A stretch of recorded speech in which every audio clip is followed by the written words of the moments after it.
10 மணிக்கு மேல பிள்ளைகள் ரோட்ல நிக்கிறான். நைட் கடைகள் எல்லாம் அதிகமாயிட்டு இருக்குது. ஒத்த மோட்டர் பைக்கில் 3 பேர் ஓடிட்டு இருக்கிறான். ரேஸ் ஓடுறதுக்கே பைக்கில் பிள்ளைகள் கேட்குது. பாப்பா அம்மாருக்கு தொல்லை தாங்க, நம்ம வாங்கி கொடுக்குறாங்க. ஒரு சின்ன காசு எல்லாம் கிடையாது. 9 லட்சம் 8 லட்சம் 10 லட்சம் 15 லட்சம் 20 லட்சம் எல்லாம் மோட்டர் பைக்கில்.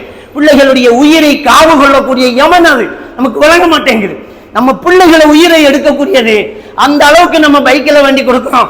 நகையை விற்று, சீட்டு கட்டி, இருக்கிற ஊடு வளவு விற்று, காணி துண்டை விற்று, ஒன்று வருத்தின காசெல்லாம் போட்டு இவன் பாவம் கத்துறான், சொல்லு கேட்க மாட்டேங்கிறான் அங்கிறதுக்காக பைக்கில் வண்டி கொடுத்த 3 பேர் ஓடிட்டு போறான். ஓடிட்டு போகும்போது ஸ்டாண்டை பணிச்சு நெருப்பு பொறிய பறக்க விட்ட அவனுக்கு பெரிய சந்தோஷம். ஏன்னா அதுல சறுக்கி விழுவுங்கிறது அவனுக்கு விளங்கல. எத்தனை பேருடைய உயிரை நம்ம இழந்துட்டோம். எத்தனை பேருடைய அன்னளவாக இன்னைக்கு சாதாரணமா 4க்கு 2 3 பேர் நம்ம பகுதியிலேயே மரணிச்சுக்கிட்டே இருக்கிறாங்க. எல்லாம் மோட்டார் பைக்கிலும், விலை கூடின பைக்கிலோட, லைசன்ஸ் இல்லாத ஆக்களும், பெற்றோர்கள் கண்ணீர் வடிக்கிறாங்க. அவன் அந்த பைக்கிலுக்கு வேண்டின காசை அவருடைய ஜனாசாவுக்கு கொண்டு போய் கொடுக்குற அளவுக்கு என்ன செய்யுது, போகுது. அப்ப இதெல்லாம் நம்ம கண்ட்ரோல் பண்ண முடியல. இல்ல மகன், இது ஓடக்கூடாது, இப்ப தேவையில்லை, படிக்கிற வேலையை பாரு அப்படி என்று சொல்ல முடியலண்டா என்ன சொல்றாங்கல்ல, சொல்றோம். ஆனா கேட்கிற மனநிலையில பிள்ளை இல்ல. பாப்பா அம்மா சொல்றத கேட்கவே மாட்டேங்கிறான். இப்ப பைக்கல் வேண்டி தரப்புறே இல்லையாங்கிறான், கையை வெட்டுறான், செத்துருவேங்கிறான், சோறு திங்க மாட்டேங்கிறான்.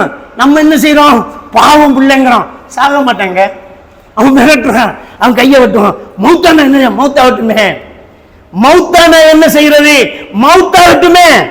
நம்ம எல்லாம் என்ன ஈமான் கொண்டிருக்கிறோம். ஈமான்கள்ற விஷயங்கள் 6. அல்லாஹ்வை கொண்டு, மலக்குமார்களை கொண்டு, வேதங்களை கொண்டு, ரசூமார்களை கொண்டு, மறுமை நாளை கொண்டு, விதியை கொண்டு.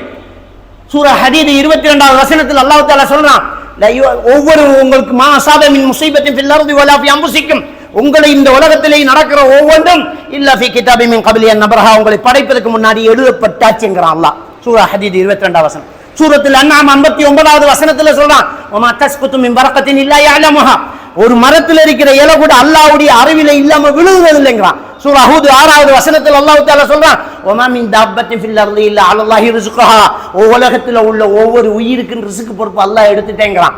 அப்ப அவர் எப்ப மௌத்தாங்கிறது அல்லாஹ் ஏற்கனவே தீர்மானிச்சுட்டான். இவன் கையை விட்டு வரான், கழுத்து வச்சுதான் போடட்டுமே, அன்னைக்கு தான் ஒரு மௌத்தாகணும் இருந்தா அப்படித்தான் மௌத்தாகணும், வேற யார் தடுக்க முடியும்? அப்படித்தான் மௌத்தாகணும் எழுந்தா உங்களால தடுக்க முடியுமா? அந்த மிரட்டலுக்கெல்லாம் நாம பயப்பட முடியுமா? பிள்ளைகளை அப்படி செய்யக்கூடாது. கையை வெட்டுடா, கத்தி தரையா, தீட்டி தரடா, இது கூறு இல்லடா, நல்ல கத்திரிக்கை எடுத்து விட்டு, உனக்கு பைக்கில் வேண்டி தந்து நீ ரோட்ல சாவி சாக்குது அள்ளிக்கு வரத்தை விட இங்கேயே வெட்டிக்கிட்டு உயிரோட போய் அப்படியே முழு உடம்போட எப்போ பார்த்துக்கிறான். அப்ப அவன் நம்மளை மிரட்டுறான். அப்ப பெற்றோர்களுக்கு ஒரு பயம் இல்லை. எதுக்கு பயம் இல்லை என்றால், ஆரம்பத்திலிருந்தே நம்ம சருக விட்டோம். சின்ன வயசுல இருந்தே நம்ம கொண்டோல விட்டு வெளியில விட்டுட்டோம்.